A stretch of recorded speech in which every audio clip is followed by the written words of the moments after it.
Hello hello, j'espère que vous allez bien. Nous sommes le mardi 19 septembre, je crois que c'est ça. Et je commence un nouveau vlog, cette semaine je vlog parce qu'en plus j'ai des choses à vous montrer cette semaine. Donc voilà, je commence un nouveau vlog le mardi. J'ai déjà fini un livre, j'ai plusieurs lectures en cours. Le livre dont je vais vous parler, évidemment, je l'ai laissé en haut et j'ai la flemme d'aller le chercher, donc je vous en parlerai quand je ferai mon petit point lecture dès que j'aurai fini un autre livre. Mais du coup il s'agit du Roi des Sylphes de David Brie. Mais du coup voilà, ça va être une semaine assez chargée. Demain, non c'est pas demain, jeudi, je vais jeudi à la librairie Le Petit Prince à Nivelles parce que Clarisse Sabar et Julien Rampin viennent faire une rencontre là-bas. Samedi, c'est samedi, je vais à la potironnerie Miko. Chaque année je vais à cet événement, c'est un cousin de Christiane Arny. Chaque année je vais à cet événement, donc c'est à Brennaleux, c'est un événement automnal en fait, avec plein de potirons, citrouilles, etc. qu'on peut récolter. Mais en plus j'aime bien faire des photos là-bas, il y a des citrouilles, etc. Je vais aller avec Enzo, il va choisir quelques petites citrouilles à ramener pour la déco. Peut-être qu'on va en prendre une pour en creuser une. Le soir, j'ai une fête de famille et le dimanche, on va faire avec Enzo et mes grands-parents un train vapeur tout près de chez nous. Donc ça va être très chouette, ça va être un week-end assez chargé. Donc vous verrez tout ça du coup dans ce vlog. Au niveau des réceptions, hier je n'ai rien reçu. Par contre aujourd'hui, non j'ai rien reçu hier hein. Non. Par contre aujourd'hui dans ma boîte aux lettres j'ai reçu Frisson au Mont Hemlock de Catherine Arden. C'est une saga de livres jeunesse horrifique qui me tentait beaucoup. Je dois recevoir encore, ou je l'ai déjà reçu, je ne sais plus. Je pense pas l'avoir déjà reçu. Terror à Smoke Hollow, qui est je pense le tome 1, du coup ça c'est le tome 2. Je sais pas si c'est à chaque fois les mêmes personnages ou pas, je sais pas du tout. Mais voilà, j'en ai entendu beaucoup de bien. Il y a dans le programme qu'on a reçu, il y a le tome 3 avec un clown, fête foraine, etc. Je l'ai pas demandé parce que je me dis que si je rentre pas du tout dedans, je vais me retrouver avec 3 livres de la saga. Alors que ça se trouve je bloquerai au 1. Mais peut-être que j'achèterai, voir s'ils ont encore les SP, je demanderai la suite. Si jamais j'accroche bien. Mais du coup voilà, je dois juste voir si j'ai déjà reçu Terror à Smoke Hollow ou pas pour commencer. Sinon je dois attendre de le recevoir. Et j'ai reçu toutes des Filles en jaune de Florence Hinkel. Florence Hinkel, je l'ai lu cette année en science-fiction. Je ne sais plus, je me souviens plus du titre, mais je l'avais beaucoup aimé. J'avais beaucoup aimé son roman. Et du coup là, c'est Fayard qui m'a contactée pour savoir si j'étais intéressée de découvrir son roman qui allait être publié chez eux. Et j'ai accepté. On nous dit que c'est un roman coup de poing qui rappelle que la rue est à nous et que la honte doit changer de camp car nous sommes toutes des filles en jaune. C'est un roman du coup assez féministe. Voilà, j'ai hâte de me plonger dedans et de retrouver la plume de Florence Hinkel. Au niveau des lectures en cours, je suis sur 2 lectures communes, je suis sur Rita, je suis d'ailleurs... Oh non, ça va. Je suis d'ailleurs à jour sur la partie du jour. On a commencé hier donc avec Flammarion qui a divisé en plusieurs groupes en fonction des participations, etc.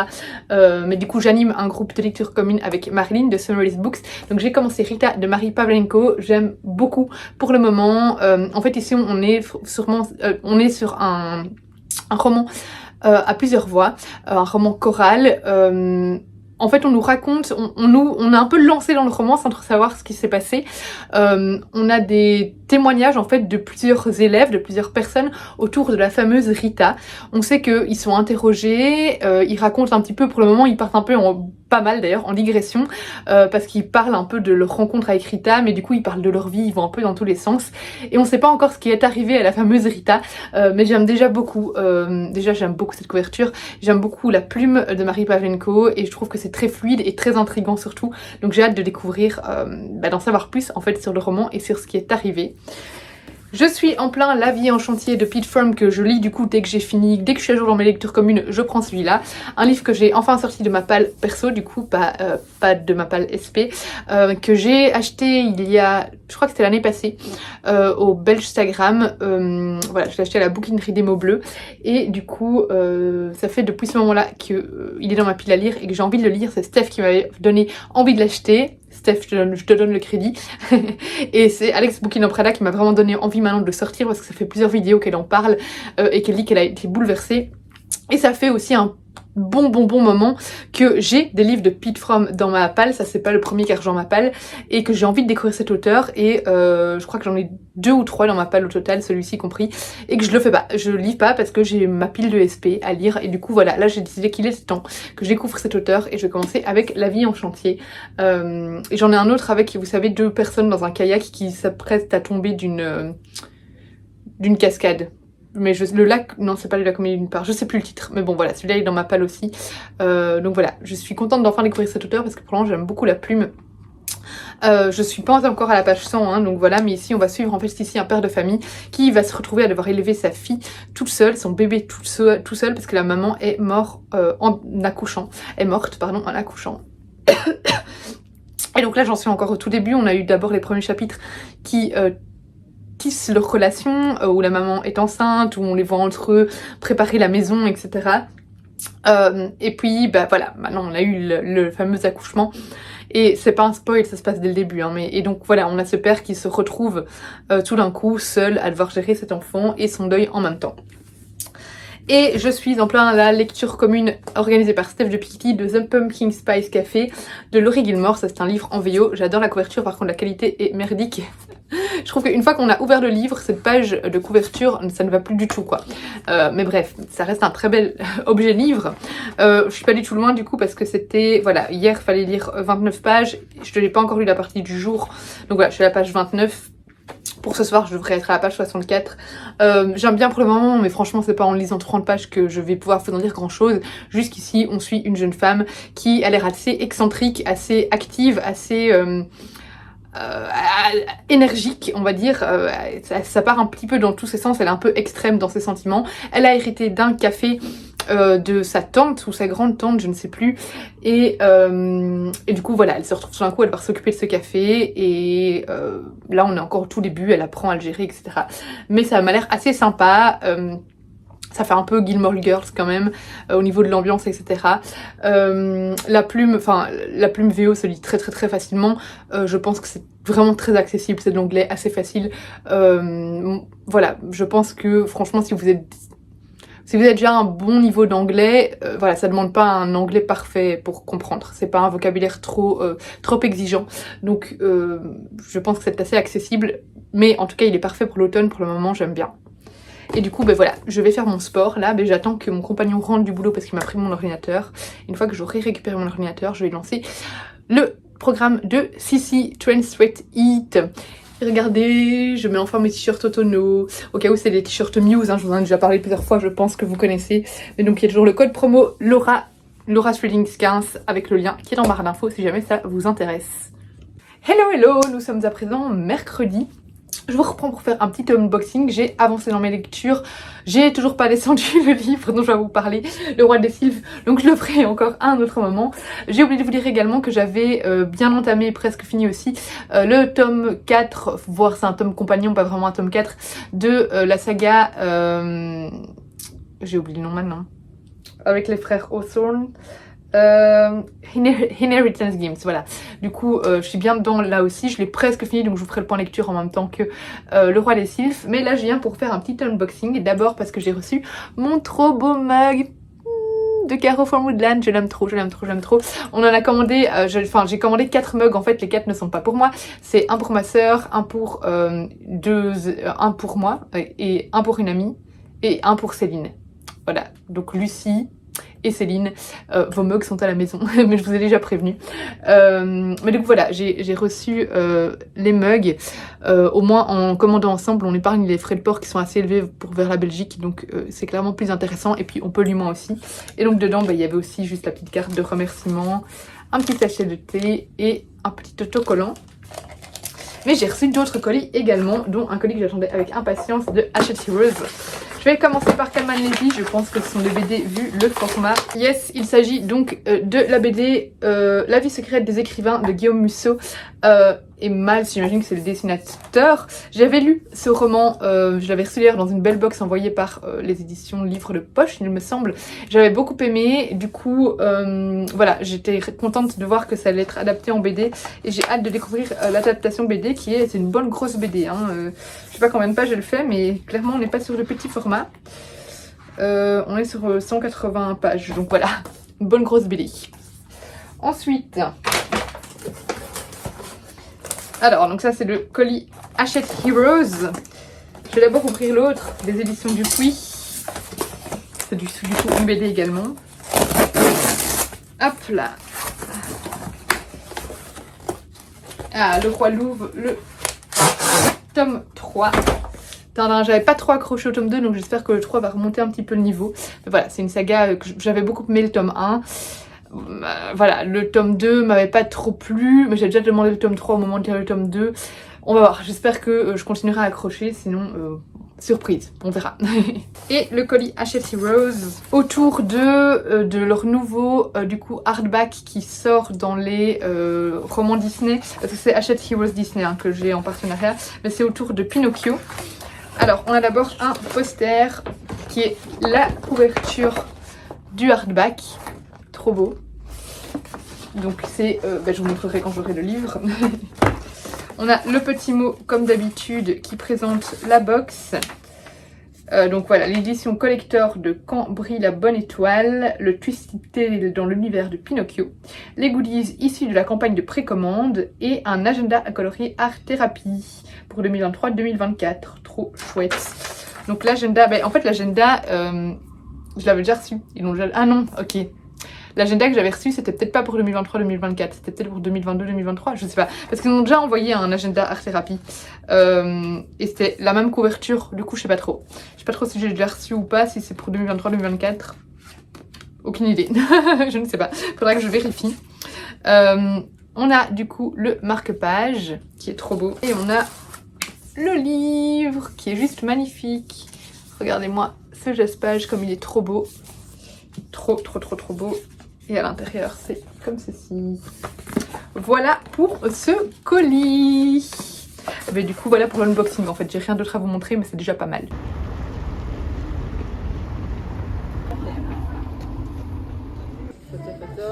Je suis avec Lucie qui prend une photo. C'est dans mon vlog. Parce qu'on était trop tôt à la librairie, donc on se régale. Non, il y est plus.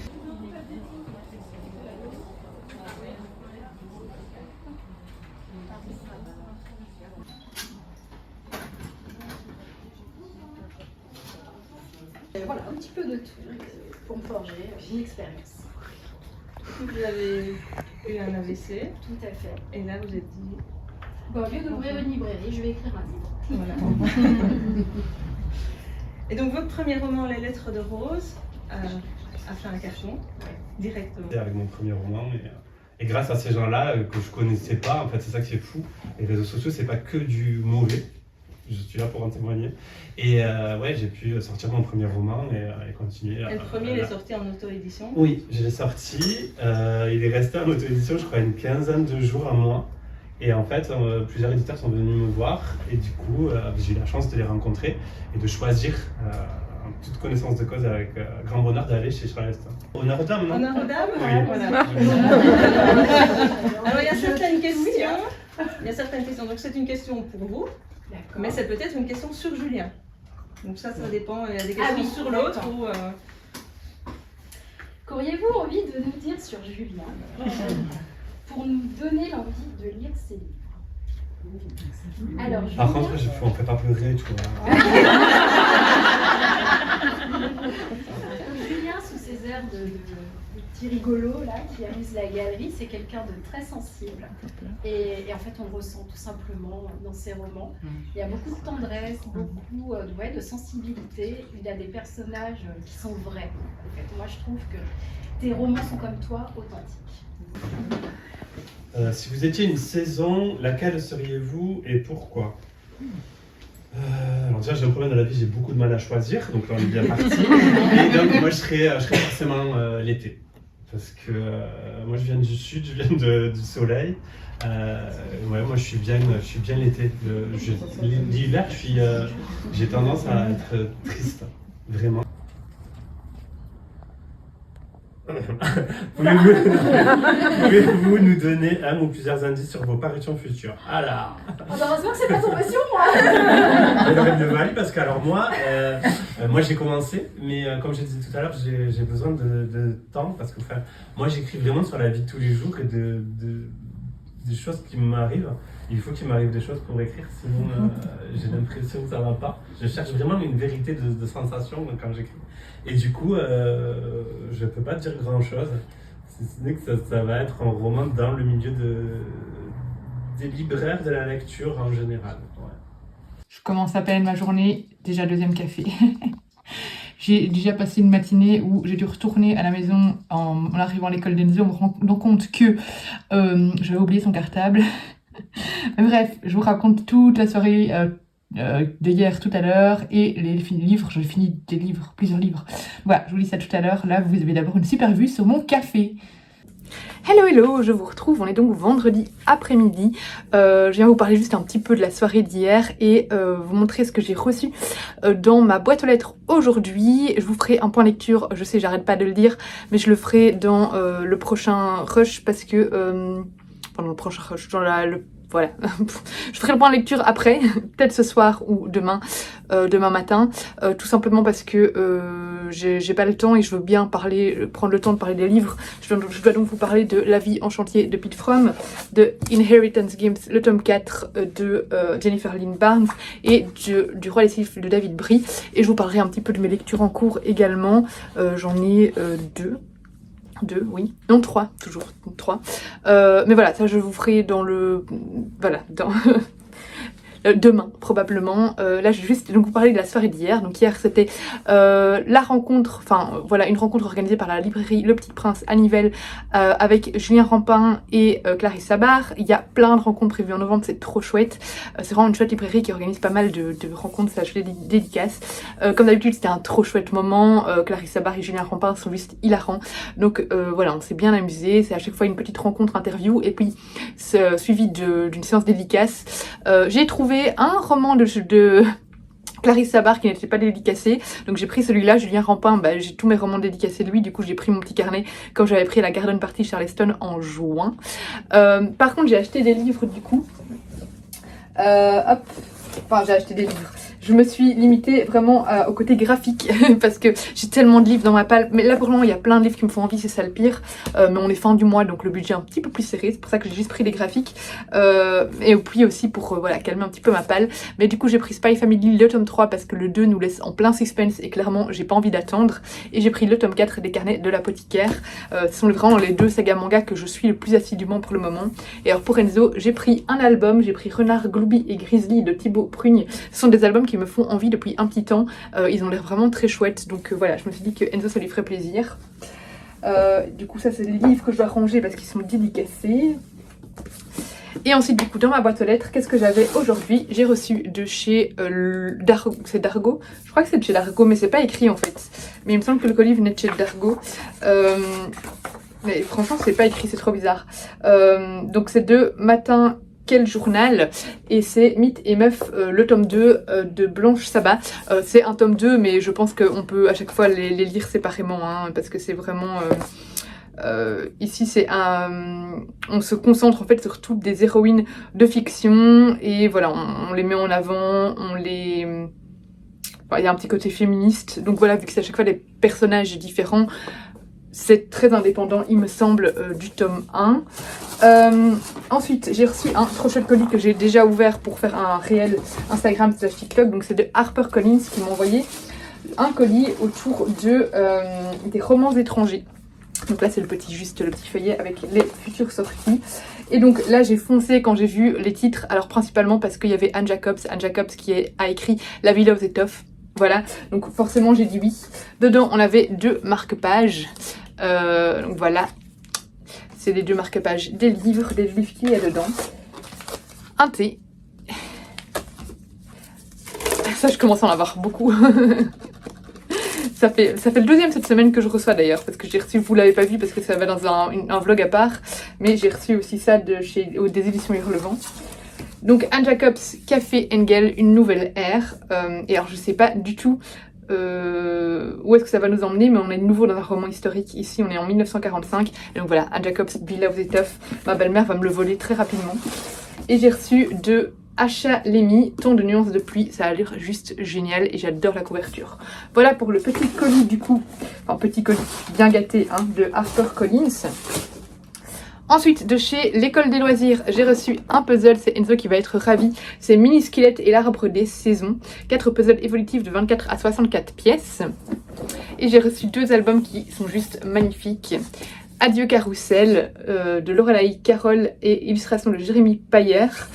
Et Adam et le fabuleux cirque Von Trapèze de Ziga X Gombak et Maya Maja Kastelik. De toute façon, à mon avis, je vais les lui lire ce soir ou tout à l'heure, donc vous verrez quelques extraits dans le vlog. Et alors, last but not least, un super beau livre de chez Phipps, donc le Young Adult Club de chez Brajlon. C'est If We Were a Villain de ML Rio. Regardez-moi la beauté, quoi. Il est tellement beau. Je suis ultra fan. Celui-là, je vais pas tarder à le lire, c'est sûr et certain. Et voilà, c'est tout ce que j'avais à vous montrer et c'est déjà beaucoup. Donc voilà, je vous parlerai je vous ferai un petit point lecture dans la soirée ou demain matin, on verra bien. Demain, promis, je vous emmène, sauf s'il fait vraiment trop mauvais, à la potironnerie et ça va être chouette. Et je vais prendre plein de photos, si tout va bien. Ok, où est-ce qu'elles sont les autres petites souris, mon cœur? Oui. Ok, on doit les mettre où?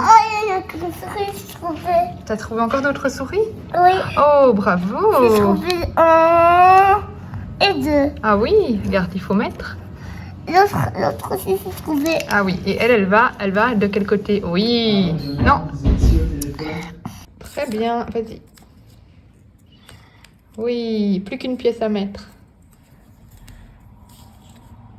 Bravo Enzo. Bravo. Maintenant, On fait les autres?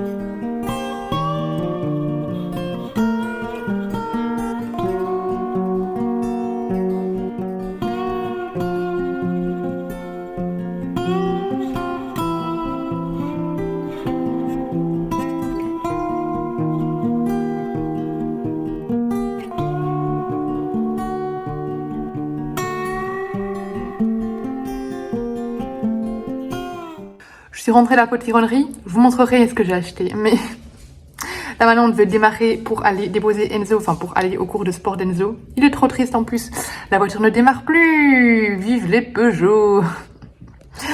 J'aurais dû écouter Manon de Vibration Littéraire et toutes ses stories sur sa Peugeot. Ça m'apprendra. Heureusement que c'est un véhicule du boulot, hein, donc tout est géré par eux là, il y a un dépanneur qui va arriver, mais c'est eux qui gèrent, c'est pas moi du tout. C'est quoi ma liseuse qui marche plus là maintenant? Je crois qu'elle m'a fait une mise à jour. Mais du coup voilà, je devais aller au sport avec Enzo là maintenant, mais j'attends un dépanneur parce que le bouton start ne marche plus. Trop bien. Ouh, finesse. Je vous prends pour vous faire du coup enfin mon point lecture. On est toujours samedi, je vous ai même pas dit qu'on était samedi. J'ai la voiture qui est partie au garage, j'ai stressé comme pas possible parce qu'en fait il a dû démarrer mais je pouvais plus couper le moteur, si je coupe le moteur elle s'allumait plus. Du coup j'avais très peur qu'en conduisant moi-même jusqu'au garage, vous savez il y a l'option maintenant sur les voitures start et stop où le moteur se coupe tout seul quand on est à l'arrêt. Je me dis mon dieu, si je dois m'arrêter et que ça se coupe, je vais de nouveau être bloquée. Heureusement j'ai pas dû m'arrêter une seule fois, le garage était pas très loin donc voilà. Mais je me retrouve du coup là maintenant sans voiture, sauf qu'en fait je suis à peine rentrée à la maison. Il y a un taxi qui m'appelle, qui est devant chez moi, qui me dit oui bonjour, je suis le taxi. J'ai une voiture de société hein, en fait, au cas où. Qui me dit je suis le taxi, je viens vous amener au garage pour votre véhicule de remplacement. Je dis, bah j'ai pas encore de véhicule de remplacement, je comprends pas pourquoi vous ont appelé. Si vous avez déjà un véhicule de remplacement. Je dis, bah c'est trop bien. Du coup j'ai envoyé mon compagnon le chercher parce que moi il faut savoir que je ne conduis que en automatique. J'ai le permis pour vitesse mais ça fait 5 ans je crois que j'ai plus conduit avec une voiture à vitesse et ça me stresse vraiment beaucoup. Donc j'ai envoyé mon compagnon chercher la voiture. Bref, c'était mes aventures, j'ai la poisse avec les voitures mais vous imaginez même pas. Là celle-là elle a 6 mois je crois ma voiture. Ils savent pas dans quoi ils se sont engagés chez Arval en me donnant une voiture de société. Bref, je vais vous faire enfin le point lecture. J'ai pas pu lire encore. Ah si, j'ai lu un petit peu celui-ci aujourd'hui, mais voilà, j'ai pas avancé des masses parce que finalement les moments où je voulais pouvoir lire en allant au sport avec Enzo ou maintenant cet après-midi pendant qu'il faisait sa sieste, il a même pas fait de sieste parce qu'on vient à peine de rentrer, il est 15h, j'ai pas pu encore lire et ce soir j'ai quelque chose, donc voilà, je sais pas trop si je vais finir mes 3 lectures en cours ce week-end, on verra bien. Mais du coup dans les lectures terminées, donc ça c'est une lecture en cours, c'est Cemetery Boys de Hayden Thomas. Je lis encore Rita et aussi le roman sur les pumpkins, je sais plus, le café, pumpkin café ou je sais plus quoi. Celui-là je sens que ça va être un coup de cœur, mais je vous en parle quand je l'aurai terminé. Petit teasing. Dans les lectures terminées, j'ai fini Le Roi des Sylphes de David Brie, qui était un texte vraiment très court. C'est plus une nouvelle en fait, il fait 55 pages. C'est un texte dans lequel on a en fait c'est des failles, je sais plus, je l'ai lu dimanche et du coup je sais plus les termes exacts, mais c'est il me semble que c'est des failles. Bref, c'est des créatures qui sont dotées de pouvoir, mais ils vivent dans un château et en fait ils sont plus que 5 dans ce château parce que petit à petit tous les autres faillés sont partis. Et en fait on suit une proche de la reine et le fils, et en fait la reine voudrait bien que le fils aille chez les Furies pour qu'il puisse être doté à 100% de sa nature de faille, parce que en fait pour pouvoir se reproduire, une faille doit se reproduire avec un humain, donc chaque faille a une part humaine et une part faille, mais une fois qu'il passe un rituel auprès des Furies, ils deviennent à 100% faille. Et en fait ici on a une présence humaine qui leur fait de plus en plus peur, et c'est pour ça que la reine veut que son fils devienne faillé à 100% le plus rapidement, parce que les humains n'ont plus peur des faillés et petit à petit empiètent sur leur territoire et deviennent très menaçants. Donc voilà, on a une très courte histoire là-dessus, que j'ai beaucoup aimé. J'ai trouvé que j'ai beaucoup aimé la plume, j'aime beaucoup la plume de David Brie, qui nous entraîne complètement dans un univers ici qu'il n'a pas beaucoup le temps de développer, mais qui reste quand même malgré tout très bien développé, je trouve, avec le peu de pages qu'il a, une plume assez légendaire, vraiment on a l'impression qu'on nous conte une histoire. Voilà, c'est vraiment David Brie, il a une plume époustouflante. Voilà, je trouve que c'est finalement très court, de la fantasy assez facile à appréhender si on n'est pas friand de fantasy, parce que les univers de fantasy peuvent être parfois très denses. Ici, vu que c'est court et qu'on n'a pas non plus des descriptions incroyables, c'est une manière d'appréhender la fantasy avec une nouvelle en fait, mais une nouvelle qui est vraiment passionnante, fascinante, et voilà, j'ai beaucoup aimé. Ça engendre aussi quelques petites réflexions, etc. sur la nature humaine, les dégâts que font les humains, etc. Bref, c'était vraiment génial. J'ai lu et fini le tome 4 de Inheritance Games. Alors, je vous disais, et c'est toujours vrai, que la trilogie peut se suffire à elle-même. Si vous n'avez pas envie de lire si vous avez envie de simplement lire les 3 tomes de base, c'est très bien. Ce tome 4-là n'est pas obligatoire, mais clairement, c'est une continuation, en fait, quand même, moi, je pensais que c'était juste un petit tome bonus, mais en fait, il y a vraiment une continuation par rapport au tome précédent. On en apprend beaucoup plus sur les pères en fait des frères, juste pour c'est dit dès le tome 1. En fait ici on suit une famille très aisée, 4 frères qui sont chacun d'un père différent, et les pères ils connaissent pas du tout leur père, et en fait dans le tome 4 on se penche sur 2 frères, les 2 frères centraux d'histoire, qui vont apprendre à nouer, qui vont en apprendre plus sur leur père d'une certaine manière. Si je vous dis exactement comment, ça vous spoilera les tomes précédents, mais voilà, ils vont en apprendre plus, on en apprend plus sur vraiment les belles familles du coup, et on continue quand même à développer l'intrigue du tome 3, en tout cas principalement, certains personnages reviennent. Et voilà, on reste vraiment dans le côté énigme à résoudre, le côté jeu, on voit encore les personnages se développer entre eux, leurs relations se développer. C'est un tome qui vraiment apporte beaucoup de choses, c'est pas juste un tome bonus, ça apporte beaucoup de choses par rapport à la saga. Donc si vous avez aimé les 3 premiers tomes, je vous conseille clairement de vous pencher sur le tome 4. Je l'ai moins aimé que la trilogie, je l'ai moins aimé que la trilogie, mais j'y trouve toujours autant de plaisir quand même, et normalement il y aura une suite, parce que clairement comment ça se finit, ça sous-entend qu'il y aura encore au moins un tome en supplément, donc voilà. Je vous ai pas fait de résumé parce que c'est un tome 4, donc bref, et j'en ai déjà parlé suffisamment dans les autres vlogs des tomes 1, 2, 3, donc je pense qu'on est bon. Et ensuite, j'ai terminé La vie enchantée de Pete Fromm, qui a été une magnifique lecture. Alors, c'est pas que je suis déçue, c'est juste que je m'attendais peut-être à un petit peu mieux parce qu'en fait je pense que mes attentes étaient trop hautes, c'est-à-dire que j'ai entendu tellement de bien sur ce livre, j'ai vu des gens en pleurer comme pas possible, être émus, vraiment émus aux larmes, et du coup je m'attendais à moi-même à être émue aux larmes et j'ai pas pleuré une seule fois dans ce livre. J'ai été touchée, extrêmement touchée par ce qui... Oh, je viens de voir que j'ai 2 fois le tome 4 de l'apothicaire. Oh Laura, je vous montre juste après. Je vais tourner la caméra puis je vous reparle, regardez. Regardez-moi ça. Tome 4 que j'ai acheté là. Tome 4 des carnets de l'apothicaire là. Je l'ai en double. Je suis pas croyable quoi. En plus j'ai hésité avant d'aller l'acheter à Nivelles. Je me suis dit ah attends je ne sais plus quel tome j'ai déjà... Quel tome j'ai déjà lu, du coup j'ai regardé, je suis ok je suis bien au 3, donc je dois acheter les 4, mais en fait j'avais déjà acheté les 4 à Bruxelles, à la fête de la BD. Donc j'ai le tome 4 en double, mais heureusement j'ai encore le ticket, donc il y a peut-être moyen d'aller les changer, ouf, bref, je ne sais pas, je m'énerve moi-même, j'ai le 4 en double. Ça me fatigue. Sérieusement, je me fatigue. Bref, donc, comme je disais, j'ai été très émue, mais pas aux larmes et pas autant que ce que je pensais, mais en fait, c'est pas grave. Parce qu'en fait, c'est une histoire ici qui est tellement touchante par les faits, mais par son personnage principal, en fait. La plume est tellement belle. En fait, ici, on suit un homme, Taz, qui vit un peu, qui vit en pleine nature avec sa femme aux États-Unis. Ils ont un peu leur rituel, ils ont un endroit perdu dans la nature où ils adorent aller, etc. On nous développe un petit peu au début, dans les premiers chapitres, leur histoire, imparfaite, mais belle, touchante. Ils sont relativement pauvres, mais ils doivent rénover une maison, elle va tomber enceinte, et du coup là ils doivent précipiter les travaux, etc. Et puis finalement, à l'accouchement, elle meurt. Et le papa se retrouve tout d'un coup seul, il a perdu l'amour de sa vie parce que vraiment ils avaient une passion entre eux, un amour incroyable qui les liait, malgré les petites disputes qu'ils pouvaient avoir, etc. Et en même temps, il perd l'amour de sa vie, mais en même temps, eh bien, il a cet enfant qui lui tombe entre les mains, qu'ils ont tant attendu. Et en fait, du coup, c'est un peu un choc parce que du coup, comment vivre son deuil, en fait, quand en même temps, on a une nouvelle vie à accueillir chez soi.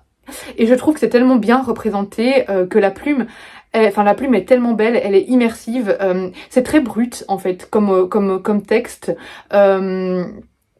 Parce que ça s'accorde parfaitement au personnage principal. Taz, c'est un peu un homme bourru, un ours solitaire comme ça, et je trouve que la plume s'adapte parfaitement au caractère de Taz. Et voilà, c'est une histoire de deuil, d'apprentissage, de reconstruction. On a cet homme qui finalement se retrouve du coup du jour au lendemain seul et qui a un peu du mal à faire son deuil en fait, parce que comme je vous dis, à accepter la perte de l'autre, etc.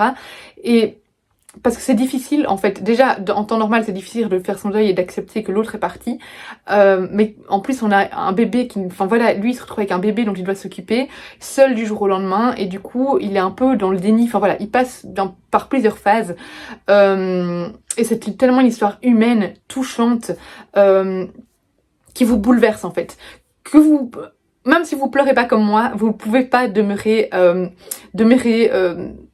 intouché, je trouve plus le mot, bref, vous en sortirez pas indemne, franchement ça vous prend aux tripes quand même cette histoire-là, et j'aime beaucoup ce qu'a écrit Pete Fromm, et clairement je me pencherai sur d'autres romans de cet auteur parce que celui-là était juste magnifique, vraiment ça m'a convaincue. Cet auteur-là est un très bon auteur. Voilà, du coup je vous fais pas sur le point sur les lectures en cours parce que j'aimerais bien prendre du temps pour lire un petit peu. Je dois encore faire du repassage en plus, donc voilà, point sur les lectures en cours, voire j'espère en avoir terminé demain. Je vais pas montrer ce que j'avais acheté du coup, donc il y avait un stand trop beau, en fait c'est une dame qui fait elle-même en céramique ses petites créations. C'est pas donné mais en même temps, voilà, elle fait tout main, etc. Ça lui prend un temps de dingue, donc le prix, ne m'étonnait pas du tout. Et du coup j'ai pris cette petite citrouille, voilà, c'était quand même 50 €. J'avoue que moi, ma préférée, elle était à 100 et quelques euros, donc je me suis dit bon, niveau budget on va aller sur celle à 50, mais franchement celle à 100 € était canon.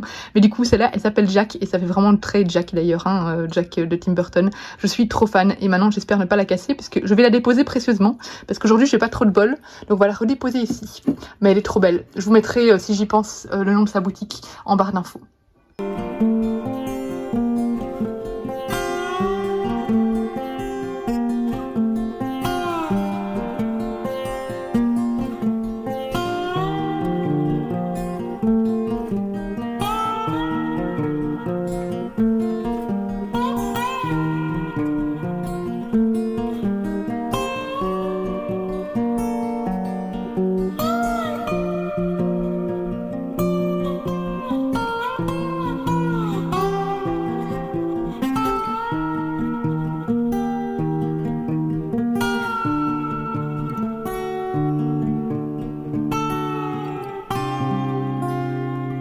Hello, on est à présent lundi, je viens clôturer ce vlog parce qu'hier je vous ai plus pris du coup.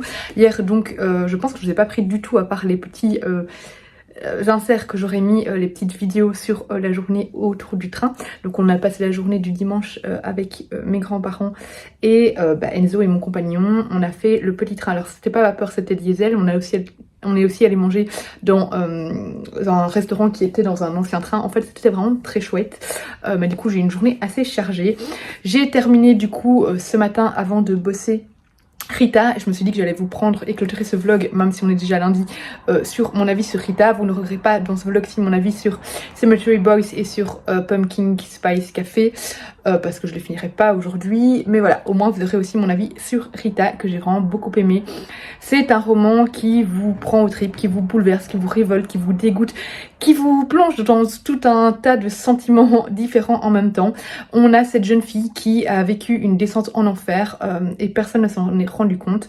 Et petit à petit, en fait, on a ces témoignages, tout est construit en fait ici autour de témoignages, comme un peu des interrogatoires policiers. Voilà, des témoignages des professeurs de Rita, des amis de Rita, de l'amoureux de Rita, etc. Et on nous tient en haleine parce que on nous dit pas ce qui est arrivé à Rita avant la fin. Et clairement la fin est absolument révoltante. C'est un roman qui dénonce cette société malade, cette société injuste, cette société endommagée qui protège les privilégiés et qui oublie les autres, tout simplement. C'était un roman beau, fort, vraiment une claque. C'était vraiment une claque, tellement bien écrit, avec beaucoup de justesse, beaucoup de réalisme. On nous dépeint en fait un portrait. En fait, le roman part en pas mal de digressions, mais les digressions qui sont utiles pour finalement connaître Rita et connaître ses personnages et la relation entre Rita et ses personnages. Rita qui est un personnage tendre, intelligent, mais en même temps triste, perturbée par son passé. Voilà, elle va construire une jolie amitié avec ses amis, une jolie amitié avec plusieurs lycéens. On voit qu'ils ont vraiment beaucoup de tendresse envers elle, mais en fait ils sont finalement tous tellement préoccupés par leur quotidien qu'ils se rendent pas compte que Rita va mal, que Rita qu'il lui arrive quelque chose en fait. Et voilà, et c'est aussi finalement un roman qui montre à quel point en fait on doit faire plus attention aux autres parce qu'on peut rater des choses, ces autres qui paraissent peut-être aller bien alors qu'en fait ils vont pas bien du tout. Voilà, on peut passer à côté de choses très très graves.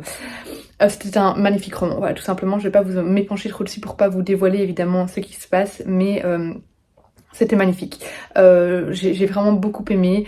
Il y a quand même, malgré l'horreur qui se passe en fait, il y a quand même une note de bienveillance, d'espoir et une lumière en fait qui est portée par certains personnages, notamment le personnage de Vigo qui est juste magnifique, ce personnage vraiment.